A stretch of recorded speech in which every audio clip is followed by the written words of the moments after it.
Hello student. आज की class में हम पाचन तंत्र को ही आगे बढ़ाते हुए देखेंगे, क्योंकि इससे पहले वीडियो में हमने पाचन तंत्र पढ़ रहे थे। तो पाचन तंत्र के दो भाग होते हैं, है ना। एक होता है आहार नाल और दूसरा होता है पाचन ग्रंथि। इन दोनों भागों से ही मिलकर पाचन तंत्र जो है वो बनता है, जहाँ पर भोजन का पाचन होता है। तो हमने इससे पहले वीडियो में आहार नाल को ही लिया था और यहाँ पर बताया गया था कि आहार नाल जो है वो एक नली होती है, जो कि मुख गुहा से लेकर गुदा द्वार तक एक क्या होती है, एक लंबी नली होती है ना। तो इस आहार नाल में कई भाग होते हैं करके बताया गया था, जिसमें पहला भाग था मुख गुहा, है ना। आहार नाल के अंतर्गत पहला भाग क्या था, मुख गुहा था। इस मुख गुहा के अंतर्गत दांत और जीभ दो चीज़ें आती हैं। तो हमने दांत को बताया था, और इसी के अलावा जो जीभ होती है ना, तो जीभ क्या होती है, एक मांसल मोटी लचीली, है ना, एक संरचना होती है जो मुख गुहा से जुड़ी होती है। ये क्या करता है, तो आप इसमें सिर्फ इतना याद रखेंगे कि जो जीभ होता है वो उसका कार्य क्या क्या होता है। तो सबसे पहला कार्य तो इसका क्या होता है कि हमको टेस्ट का पता बताता है ना। टेस्ट को अगर हम किसके द्वारा महसूस करते हैं, जीभ के द्वारा महसूस करते हैं, ठीक है। इसके अलावा भोजन को निगलने में भी मदद करता है, दांतों को साफ करने में भी ये मदद करता है ना। जो हम बात कर रहे हैं तो शब्द उच्चारण के लिए भी हमारा जीभ क्या करता है, हमारी मदद करता है। तो इस तरीके से मुख गुहा कंप्लीट होता है। अब इसी के अंतर्गत मुख गुहा के बाद जो दूसरा भाग आता है आहार नली में, वह होता है ग्रसनी। इसको हिंदी में कहा जाता है फेरिंग्स। इसको हिंदी में क्या बोलते हैं, फेरिंग्स कहते हैं, ठीक है। तो फेरिंग्स जो होता है वो 12 सेंटीमीटर लंबी होती है। कितनी सेंटीमीटर लंबी होती है, 12 सेंटीमीटर लंबी एक नली होती है, ठीक है। मैं सभी चीज़ों को यहाँ पर नहीं लिखूंगी, आप कॉपी पेन रखिए और नोट करते जाइए।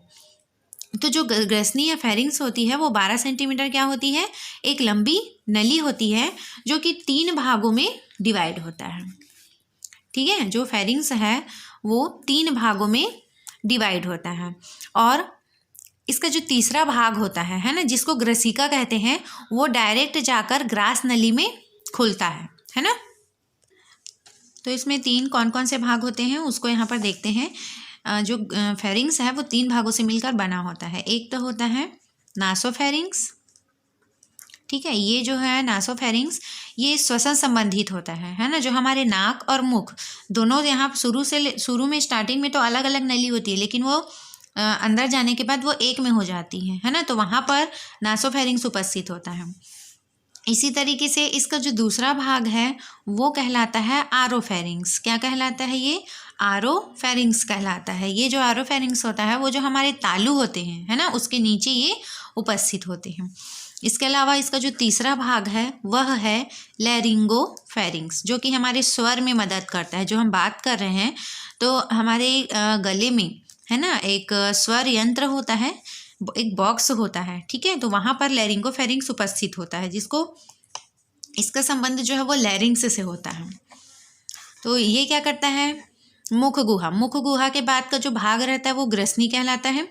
ये जो ग्रसनी है वो भी एक लंबी नली होती है, और आगे चलकर ये कहाँ पर खुलती है, आगे यह ग्रास नली में खुलती है,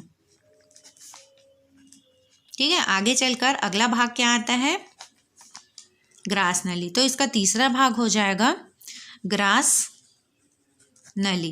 ग्रास नली को ईसोफेगस कहते हैं, ठीक है। क्या बोलते हैं इसको, ईसोफेगस कहते हैं। तो ग्रास नली क्या होती है, यह ग्रसनी के बाद का एक भाग होता है, जो कि 25 सेंटीमीटर लंबी होती है, ठीक है। ये 25 सेंटीमीटर क्या होती है, लंबी होती है। ग्रसिका से, ठीक है, स्टार्ट होकर अमाशय में ये क्या होती है, खुलती है।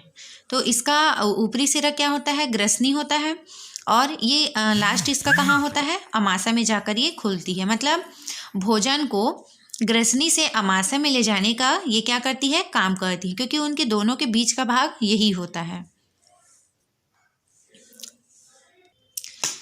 तो ईसोफेगस जो है वो 25 सेंटीमीटर लंबी होती है, और ये क्या करती है, जो ग्रसिका होती है ना, ग्रसिका जो है वो ग्रसनी का ही एक अगला भाग होता है। तो ग्रसिका से ये क्या होती है, शुरू होकर, ग्रसिका से शुरू होकर अमाशय में क्या होती है, ये खुलती है, ठीक है। तो अमाशय में खुलती है और ये भोजन को अमाशय में पहुंचाने का काम करती है। इसके बाद जो अगला भाग होता है वह होता है अमाशय। ये हमारे आहार नल का मुख्य भाग होता है, ठीक है, अमाशय, जिसको स्टमक कहते हैं। स्टमक जो होता है, यहाँ पर पाचन की क्रिया जो है वो एक्चुअली में शुरू होती है ना। वैसे तो हमारे पाचन की क्रिया जो है वो मुख में ही शुरू हो जाती है।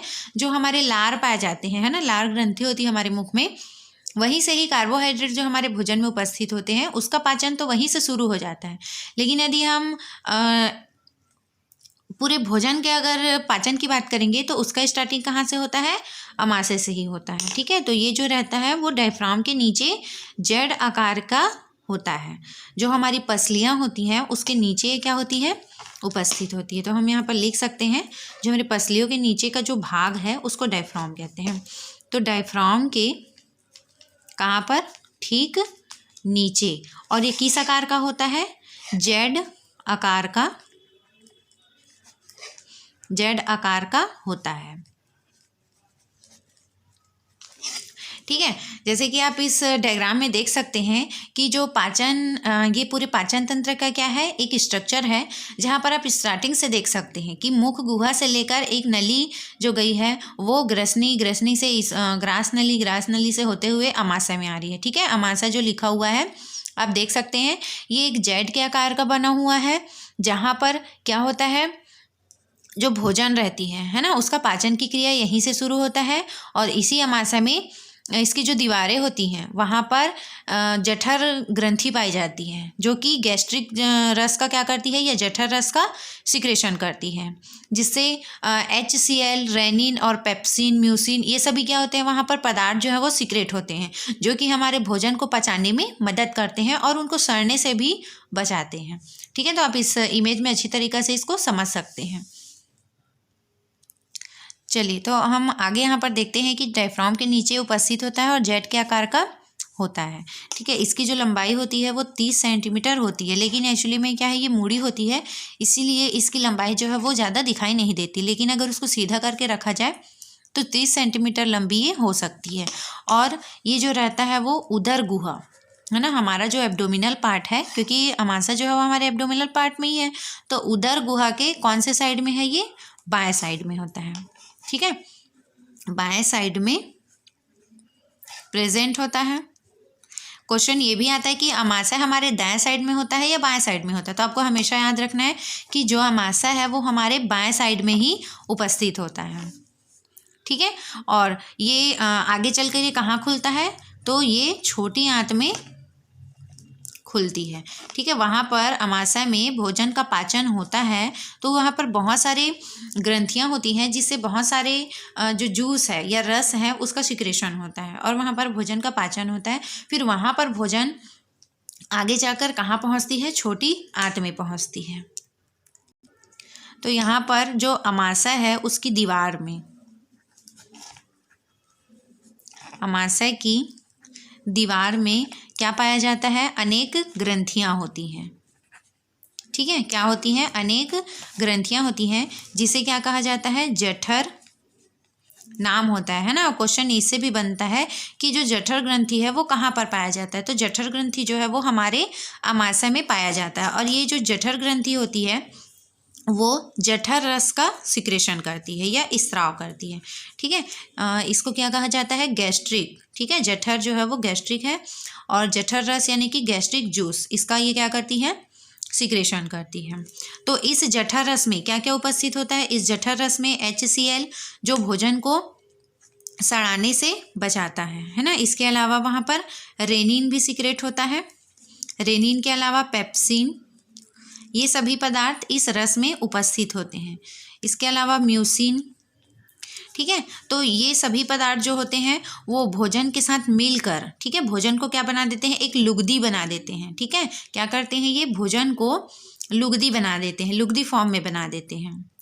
और जैसे ही भोजन लुगदी बन जाता है तो उसका जो पाचन होता है है ना। वो आंशिक पाचन तो वहाँ पर हो जाता है और उसका कुछ समय तक वो जो भोजन है वो अमाशय में ठहरता है। ठीक है, तो क्वेश्चन इससे भी बनता है कि भोजन का संग्रहण कहाँ पर होता है। तो भोजन का जो संग्रहण है वो अमाशय में होता है। उसके पश्चात फिर अमाशय से जो भोजन है वो आगे कहाँ जाती है, छोटी आंत में चले जाती है। तो चलिए अगला हम पॉइंट देखेंगे छोटी आंत। चलिए अगला हम पॉइंट देखेंगे छोटी आंत। अमाशय के बाद का जो भाग होता है वो कहलाता है छोटी आंत। छोटी आंत जो होती है वो 6 मीटर या 6.5 मीटर बोल सकते हैं, है ना। क्या होती है ये, लंबी होती है। ठीक है, 6.5 मीटर क्या होती है, हमारी छोटी आंत की लंबाई होती है। हमारी छोटी आंत जो होती है वो 2 भागों से मिलकर बनी होती है। पहला इसमें होता है ग्रहणी। पहला क्या होता है इसमें, ग्रहणी।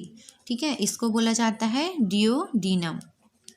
तो हमारी जो छोटी आंत होती है वो 2 भागों से मिलकर बना होता है, जिसमें पहला होता है डियोडीनम और दूसरा जो भाग होता है वह कहलाता है इलियम। जी, ये इसको एक और नाम से भी जाना जाता है, क्षुद्रांत कहते हैं। ठीक है, इसको एक और नाम से भी जानते हैं, उसका नाम क्या है, क्षुद्रांत भी कहा जाता है। तो इस तरीके से आप इसका दोनों नाम याद रखिएगा, डियोडीनम और इलियम। 2 भागों से मिलकर हमारा छोटी आंत बनता है। ये जो डियोडीनम है इसकी जो लंबाई होती है वो लगभग 20 सेंटीमीटर होती है। ठीक है, 20 सेंटीमीटर क्या होती है, ये लॉन्ग होती है और बहुत ही ज़्यादा सकरा होती है। ठीक है, ये एक नली होती है जहाँ से भोजन धीरे धीरे क्या होती है, पाचन की क्रिया होते होते, और वो नली जो होती है ना, उसमें मूवमेंट्स होता है और उसमें एक तनाव और क्या होता है, एक संकुचन होता है, जिससे वहाँ पर भोजन जो है वो बहुत ही ज़्यादा तरीके से वहाँ पर पिसा जाता है और पिसाने के बाद जो भोजन है वो और भी ज़्यादा छोटे टुकड़ों में वो डिवाइड हो जाता है ना। तो ये क्या रहता है, बहुत ही ज़्यादा सकरा होता है और छोटी आंत का क्या होता है, ये पहला भाग होता है। छोटी आंत का ये क्या होता है, पहला भाग होता है और बहुत ही ज़्यादा सकरी नली होती है। सकरी नली और पहला भाग होता है ये किसका, छोटी आंत का। इसका जो आकार रहता है, इसका आकार ये यू आकार का होता है। ठीक है, जैसे कि आप अमाशय का चित्र देखेंगे तो अमाशय में बहुत सारी नलियाँ होती हैं। तो ये जो डियोडीनम होता है वो यू आकार में क्या रहता है, दिखाई देता है। इसके अलावा इसमें जो है वो पित्तवाहिनी जो लीवर के पास से जो एक निकली होती है ना, उसको क्या बोलते हैं, पित्तवाहिनी, या फिर उसको बोला जाता है बाइल डक्ट कहते हैं, वो खुलती है। इसमें कौन सी वाहिनी खुलती है, पित्त वाहिनी, जहाँ से पित्ताशय जिसको कहा जाता है ना। पित्ताशय जो है वो यहाँ पर जुड़ा हुआ होता है, जो पित्त रस का क्या करते हैं, सिक्रेशन करते हैं। तो इसमें पित्त वाहिनी खुलती है। ठीक है, और जो क्या करती है, पित्त रस का सिक्रेशन करती है। पित्त वाहिनी जो होती है वो पित्त रस का, या पित्ताशय जिसको बोलते हैं ना, पित्त रस का स्राव करती है, या उसको बाइल जूस भी कहा जाता है। ठीक है, इसमें बिलिरुबिन नामक वर्णन पाया जाता है। यदि हमारे इस भोजन में या इसमें जो बिलिरुबिन नामक वर्णक जो है पित्त रस से जो सिक्रेट होता है, यदि उसकी मात्रा हमारे ब्लड में चले जाती है तो पूरे हमारे शरीर में उस बिलिरुबिन नामक वर्णक क्या हो जाते हैं, फैल जाते हैं, जिससे हमारा शरीर पीला पड़ जाता है। ठीक है, और उससे फिर क्या होता है कि जिसको हम पीलिया रोग के नाम से जानते हैं। तो जो पीलिया रोग होता है वो बिलिरुबिन नामक वर्णक के फैलने के कारण से ही होता है, जो कहाँ से निकलता है, पित्त रस से ही, या पित्ताशय के पित्त रस से वो प्राप्त होता है। चलिए अब हम इसमें आते हैं इलियम में। तो इलियम जो होता है वो छोटी आंत का सबसे अधिक भाग होता है। ठीक है, तो इसकी यह लंबाई जो होती है वो 5.5 मीटर होती है। ठीक है, कितनी होती है ये, 5.5 मीटर ये लॉन्ग होती है। मतलब छोटी आंत का सबसे अधिक भाग कौन सा होता है, इलियम ही होता है। ये बहुत ही ज़्यादा क्या होती है, कुंडलित होती है, जिससे भोजन का पाचन और भी ज़्यादा अच्छी तरीके से हो पाता है। ठीक है, तो ये कौन सी होती है, ये कुंडलित भाग होता है। ठीक है, इसको क्या कहा जाता है, इलियम कहा जाता है। इसकी जो भीतरी दीवार पर अनेक उंगली के समान क्या पाई जाती है, प्रवर्ध होते हैं। ठीक है, इस तरीके से क्या रहता है इसमें, इस तरीके से इनका जो भीतरी भाग रहता है वहाँ पर बहुत सारे प्रवर्ध पाए जाते हैं, और इन्हीं प्रवर्धों को कहा जाता है विलाई। क्या बोलते हैं इसको, विलाई कहते हैं। तो हम यहाँ पर लिख सकते हैं कि इसकी भीतरी दीवार पर उंगली समान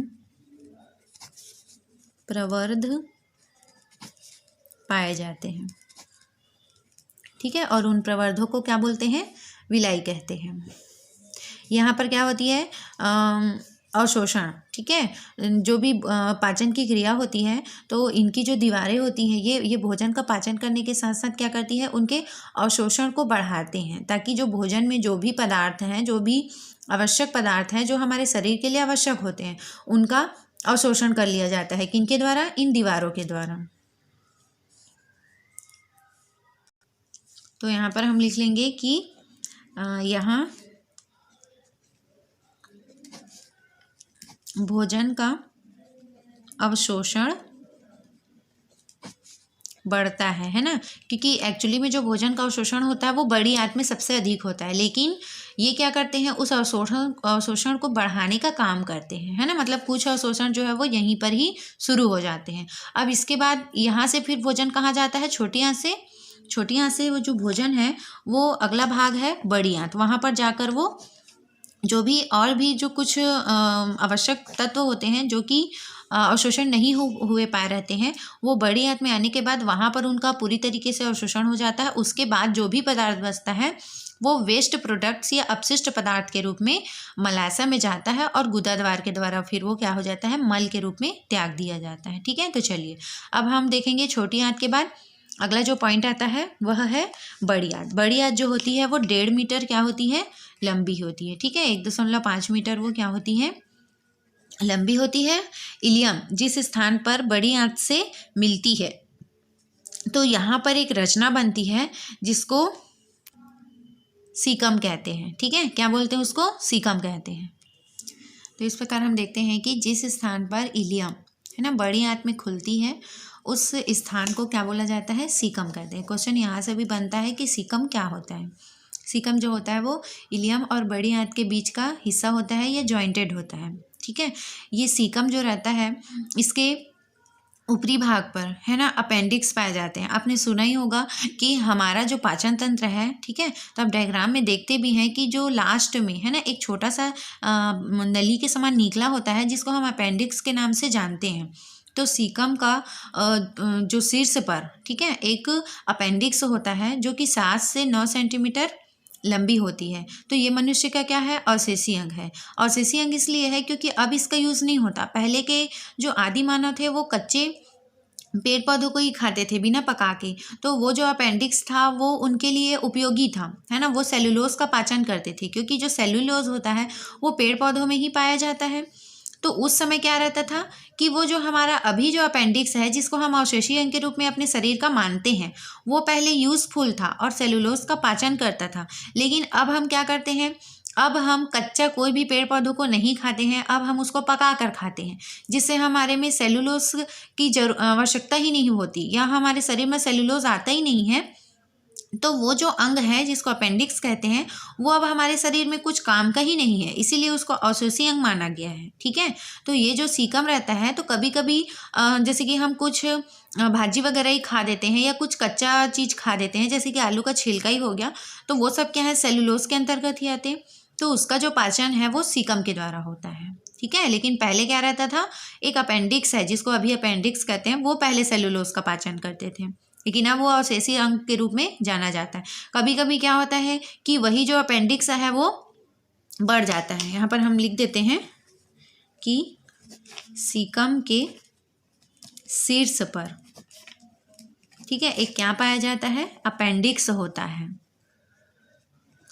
ठीक है, अपेंडिक्स होता है जो अभी हमारे शरीर में किस रूप में जाना जाता है? अवशेषी अंग के रूप में जाना जाता है। ठीक है, पहले ये क्या रहता था? यूज़फुल था, पहले सेलुलोज का पाचन होता था, अब हमको इसकी आवश्यकता ही नहीं पड़ती है, इसलिए अवशेषी अंग के रूप में हो जाता है। कभी कभी यही अवशेषी अंग जो है वो बढ़ जाता है। ठीक है, कभी कभी यह क्या हो जाता है? आकार में, या आकार में क्या हो जाता है? ये बढ़ जाता है। कभी कभी आकार में बढ़ जाता है। ठीक है। तो जब इसका आकार बढ़ जाता है तो हमारे शरीर पर क्या होती है कि दर्द होने लगता है। जो पेट का हमारा निचला सिरा है वो दर्द होने लगता है, ठीक है। और इसके कारण से फिर क्या होती है, ऑपरेशन करना पड़ता है ना। आपने सुना ही होगा कि अपेंडिक्स हो गया था ऐसा वैसा करके, ठीक है। तो वो वही चीज़ है कि ये जो अवशेषीय अंग होते हैं वो कभी कभी आकार में बढ़ जाते हैं, ठीक है। और बढ़ जाते हैं तो ये एक बीमारी हो जाती है ना। और उस बीमारी का नाम है अपेंडिसाइट्स, जिसको काट कर फिर क्या किया जाता है, उसको निकाला जाता है। अपेंडिसाइट्स बीमारी हो जाती है ना। किस कंडीशन में होता है, जब अपेंडिक्स का आकार बढ़ जाता है। तो इस इस बड़ी आंत का कार्य क्या होता है। जैसे कि छोटी आंत का भी कार्य है कि ये पाचन करता है, भोजन को लुगदी बनाता है, और इससे जो HCl या जो भी सिक्रेट होते हैं वो भोजन को सड़ने से भी बचाते हैं।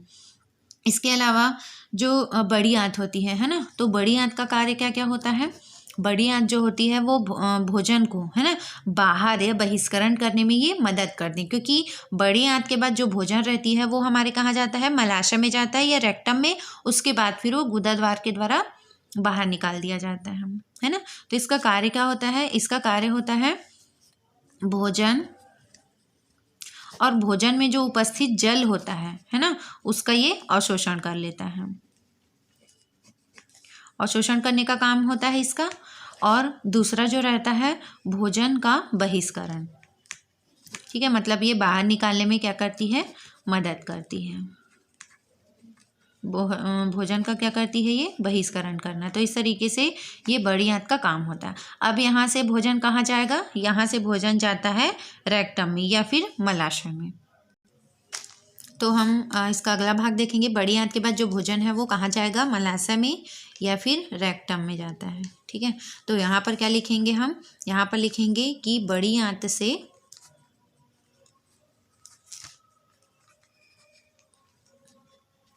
भोजन जो है वो कहाँ आता है, मलाशय में एकत्रित होता है, ठीक है। तो यहाँ पर हम भोजन नहीं कह सकते, यहाँ पर हम क्या लिख देंगे, अपशिष्ट पदार्थ लिखेंगे, या जिसकी आवश्यकता नहीं होती है ना। तो अपशिष्ट पदार्थ मलाशय में एकत्रित हो जाते हैं। अब यहाँ से फिर भोजन कहाँ जाता है, लास्ट में गुदा द्वार के द्वारा, या जिसको कहा जाता है एनस या गुदा द्वार। तो गुदा द्वार का कार्य क्या होता है कि यह अपशिष्ट पदार्थों को, है ना, अपशिष्ट पदार्थ इसलिए कहा जा रहा है क्योंकि जितने भी आवश्यक तत्व हैं वो तो हमारे शरीर के पाचन तंत्र के जो अंग है उसके द्वारा वो अवशोषित कर लेते हैं। अब बचा जो भी वेस्ट प्रोडक्ट जो हमारे शरीर के लिए हानिकारक होता है उसको हम अपशिष्ट पदार्थ कहते हैं। तो एनस जो है वो अपशिष्ट पदार्थों को क्या करता है, ये बाहर निकालता है, ठीक है। तो इस तरीके से यहाँ पर आहार नाल का लास्ट भाग आता है गुदा द्वार। तो यहाँ पर ये कंप्लीट होता है। अब हम दूसरा भाग में देखेंगे पाचन ग्रंथि। कौन कौन से पाचन ग्रंथि हैं जो हमारे पाचन में मदद करते हैं, ठीक है।